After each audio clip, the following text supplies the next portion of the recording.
গোস্ত দিয়ে বিরিয়ানি তো সবাই খাইছেন, কিন্তু সবজি দিয়ে বিরিয়ানি কয়জনে খাইছেন? আজকে আমনে ফুলকপি দিয়া বিরিয়ানি রান্না করে দেয়া। এই ফুলকপির বিরিয়ানিটা যদি একবার খান, হেলে আর গোস্ত দিয়ে বিরিয়ানি খাওয়া ভুললেই যাবেন, এত মজা হয় কি আর কমু। আসসালামু আলাইকুম দাদারা বুয়ারা, আপনারা সবাই কেমন আছেন? আশা করি সবাই ভালো আছেন। আল্লাহর রহমতে মোরাও কিন্তু বেমালা ভালো আছি। মুই আমনে বরিশাল লাফা নতুন এক রেসিপি লই আইয়া পড়লাম। আশা করি সবারই কাছেই ভালো লাগবে রেসিপিটা। ফুলকপির বিরিয়ানি বানানোর জন্য মুই প্রথমে কিন্তু আগে চাউলগুলারে 2 কাপ চাউল নিছি, এই ধুইয়ে নিছি, বুঝছেন, দুই এক সাইড করে রেখে দিছি। আর এদিক দিয়ে ফুলকপিটারে নিয়ে লইছি, এবার এক ফুলকপি নিছি, মানে নিয়ে এবার সুন্দর মতন করে ছোট্ট ছোট্ট করে সাইজ করে কাটতে নিছি, বুঝছেন, এই ধ্যান কট্টু কট্টুক সাইজ নিছি।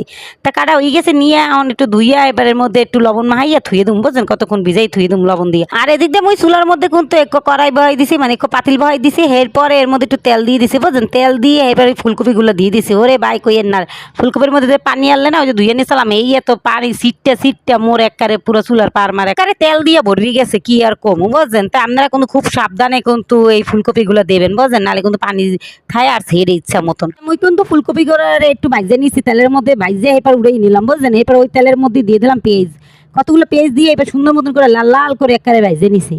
নেওয়ার পরে এরপরে আমি একটুখান পানি দিয়ে দিছি, পানি দিয়ে এবার লাইটে সেরে আবার একটু মিশিয়ে নিলাম। এরপর একটু দিয়ে দিলাম মরিচের গুঁড়া, এরপর দিয়ে দিলাম একটু ধনিয়ার গুঁড়া দিয়ে এরপরে এর মধ্যে একটু দিয়ে দিলাম হয়েছে লবণ, বুঝছেন। পরে দিয়ে দিলাম হয়েছে বিরিয়ানির প্যাকেটের মশলা আছে না, হেইয়া হেইয়া 2 চামচ দিয়ে দিলাম, বুঝছেন।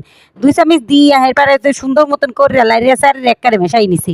এখন এর মধ্যে একটুখানি দিয়ে দেবো হয়েছে আদা রসুন বাটা, বুঝছেন। এই আদা রসুন বাটতে রাখছিলাম, জিরা সব বাইতে রাখছিলাম। মশলা সব দেওয়ার পরে এবার ভালো করে কিন্তু কষাই নিছি, বুঝছেন। যখন দেখবো যে তেল উপরের দিকে উঠতে গেছে, কষানো হয়ে গেছে, এইকালে কিন্তু ওই যে ফুলকপি ভেজে রাখছিলাম না, হেগে দিয়ে দেবো।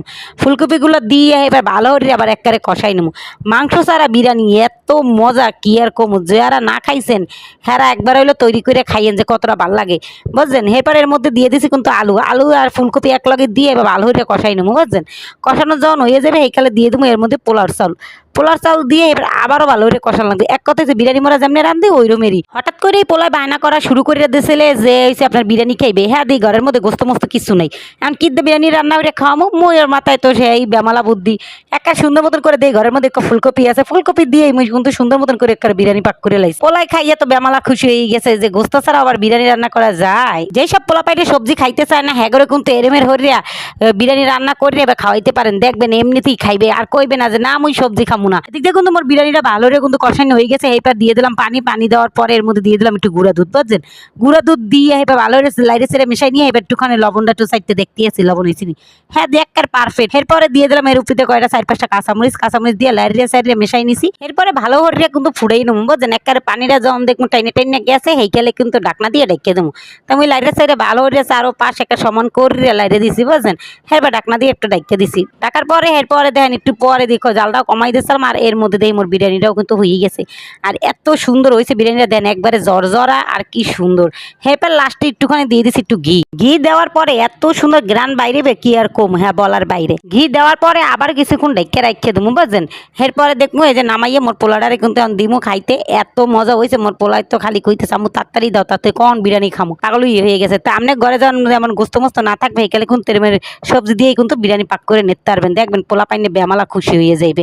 তাই রেসিপিটা কেমন হয়েছে এটা কিন্তু অবশ্যই কমেন্টে জানাইবেন, আর বাসায় ট্রাই করেন, বুঝছেন। তাই সবাই ভালো থাকেন, সুস্থ থাকেন, আর মোগলকে বেশি বেশি করে দোয়া করেন। মোর পেজটারে একটু ফলো করে দিয়ে রাখেন, এমন সুন্দর সুন্দর রেসিপি পাওয়ার লেগে, বুঝছেন। যদি রেসিপিটা ভালো লাগে হলে কিন্তু টাইমলাইনে শেয়ার দিয়ে রাখিয়ে দিতে পারেন, পরবর্তীতে দেখে আবার বানাই নিতে পারেন। খোদা হাফেজ।